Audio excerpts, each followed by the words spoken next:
আমার একটা গাড়ি লাগবে, একটা বাড়ি লাগবে, একটা সুন্দর কর্পোরেট অফিস লাগবে, ফাইন্যান্সিয়াল ফ্রিডমও লাগবে, সাথে টাইম ফ্রিডমও লাগবে।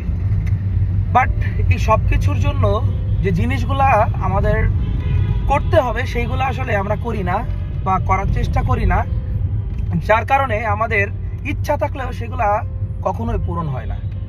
এটাই আমাদের ম্যাক্সিমাম সবারই একটা কমন সমস্যা, আমারও একটা সমস্যা। তো মেইনলি হচ্ছে এগুলা কেন আসলে হয় না, কি জন্য আসলে এই জিনিসগুলো আমরা ইচ্ছা থাকলেও আমাদের পূরণ হয় না এবং দিন শেষে আমরা আমাদের লক্ষ্য বা গোল অ্যাচিভ করতে পারি না।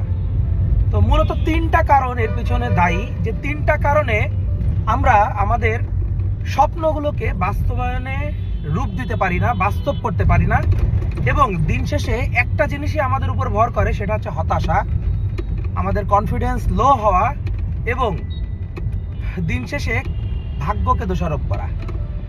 তো এই তিনটা জিনিস কি, সেই জিনিসটা আমি আপনাদেরকে একটু জাস্ট সহজে বলি। ফার্স্ট অফ অল হচ্ছে ফোকাস।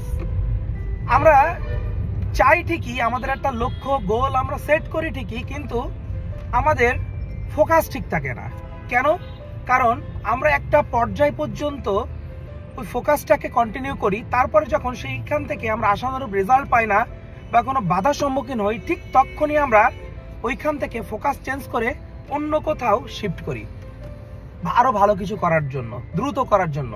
আর এই ঠিক একটা কারণে এই ফোকাসটা যখন আপনার চেঞ্জ হয়ে যায়, তখন আপনার ওই সময়টা টোটালটাই নষ্ট হয়। যে সময়টা আপনি ইনভেস্ট করেছিলেন এতদিন, টোটালটা নষ্ট হয়ে আবার নতুন করে আপনাকে সেম কাজগুলোকে কন্টিনিউ করতে হয়, সব নতুন করে আবার শুরু থেকে শুরু করতে হয়।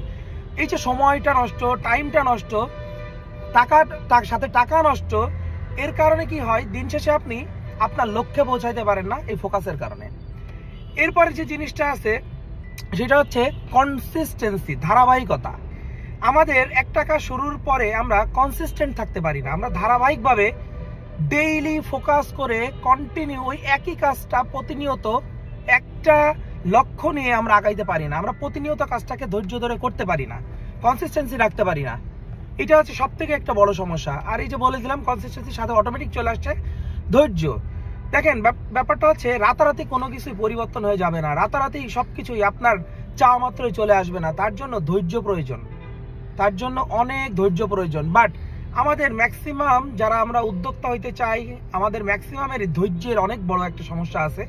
আমরা যে কোনো কিছু খুব দ্রুত চাই, আমরা খুব তাড়াতাড়ি করি, আমরা তাড়াহুড়া করি। আর ঠিক এই কারণেই, এই তাড়াহুড়ার কারণে আমাদের দিন শেষে এই ধৈর্য না থাকার কারণে আমাদের ইচ্ছা থাকে আমার গাড়ি লাগবে, আমার বাড়ি লাগবে, আমার সুন্দর একটা অফিস লাগবে, ফাইন্যান্সিয়াল ফ্রিডম লাগবে, টাইম ফ্রিডম লাগবে, বাট দিন শেষে কিছুই হয় না। এই তিনটা কারণেই মূলত আমাদের এই স্বপ্নগুলো অ্যাকচুয়ালি পূরণ হয় না, আমাদের লক্ষ্যে আমরা কখনোই পৌঁছাতে পারি না। আসলে এই কথাগুলো আমি বলছি আমার বাস্তব অভিজ্ঞতা থেকে, এই সমস্যাগুলো আমার নিজেরই রয়েছে।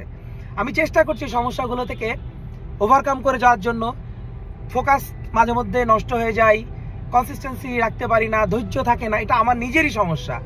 দ্যাটস ওয়াই আমাদের যদি কোনো লক্ষ্য থাকে, সেটা অবশ্যই ওই লক্ষ্যটাকে ফোকাস করতে হবে, কনসিস্টেন্সি মেনটেন করে ওটাকে ফোকাস রেখে আমাদেরকে আগাতে হবে এবং সাথে ধৈর্যটা অবশ্যই থাকতে হবে। তাহলে ইনশাল্লাহ আমাদের যে চাওয়া পাওয়াগুলো আছে, আমাদের যে ইচ্ছাগুলো আছে, ইনশাল্লাহ আল্লাহ চাইলে পূরণ হবে।